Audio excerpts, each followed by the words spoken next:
Did Prophet Isa alayhi salam marry according to the Qur'an? The question of whether Prophet Isa alayhi salam ever married has long been a subject of discussion among Muslims. This topic often sparks debate in differing opinions. In the Qur'an, Allah subhanahu wa ta'ala mentions that the prophets he sent were given families, including wives and children. This is emphasized in Surah Ar-Ra'd, verse 38. And indeed, we sent messengers before you, O Muhammad, and we granted them wives and offspring. In the book Tufat al-Ahwazi, Volume 4, p. 172, it is explained that this verse shows how Allah replaced the practice of celibacy and monasticism with the pure and balanced way of life, al-Hanfiyya, which includes marriage.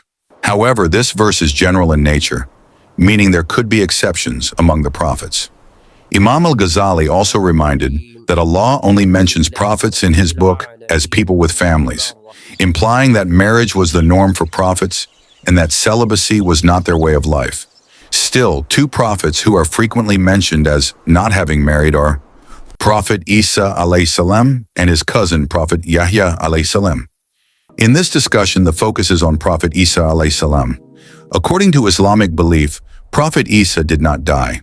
Allah raised him to the heavens at the time when his companion was crucified in his place. Since at that time he had not yet married, many assumed that he chose a celibate life in a monastic manner. However, this view was challenged by great scholars, such as Ibn Ashur. In his Tafsir al-Tahrir wa al-Tanwar, Volume 27, page 425, he explained that Prophet Isa did not marry, not because he chose a life of celibacy, but because it was part of Allah's divine wisdom and decree. Ibn Ashur further emphasized that celibacy was not the practice of prophets in general, for most prophets were married.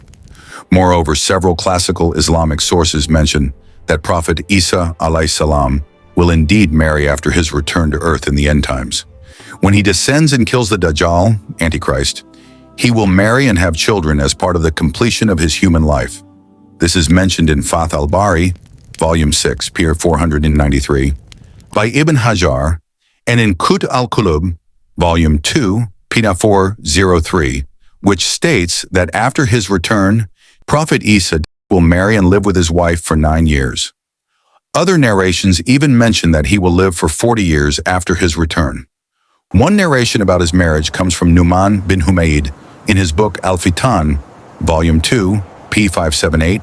It reports from Sulaiman bin Isa that after killing the Dajjal, Jesus, the son of Mary, will return to Beit al-Maqdis, Jerusalem, where he will marry a woman from the descendants of Shu'aib, related to the family of Prophet Moses' father-in-law from the tribe of Jutham.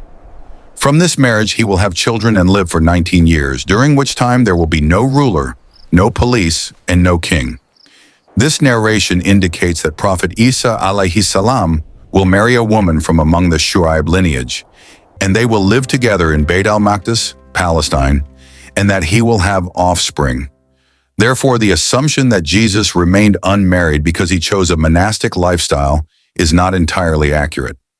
Rather, according to several narrations, he will marry at the end of times as part of Allah's divine plan. May this explanation be beneficial and increase our understanding. Follow or subscribe now, and may Allah subhanahu wa ta'ala ease your path to paradise.